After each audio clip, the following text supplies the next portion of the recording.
Bwana, napenda kumpongeza huyu kijana. Nimetoka kazini sasa hivi, nilikuwa na kazi sehemu.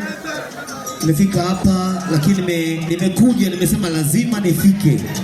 Na nikamwomba Mwenyezi Mungu anifikishe hapa salama ili nimsupport huyu kijana. Hongera sana. Na happy birthday. Kiukweli ningetamani nifanye kitu lakini naona muda wenyewe umeenda, na huyu anatamani kufanya wimbo wake wa mwisho aimbe, si ndio? Kwa hiyo mimi nawapenda sana na wathamini kwa sababu nyinyi mnanifanya mpaka leo naonekana mpya kama msanii wa leo. Usione na kusumbua wenda wewe, yale mapenzi ulionipa ndo yafanya na kusumbua. Tumalize na hapa. Tudo sema wayo. Asante sana.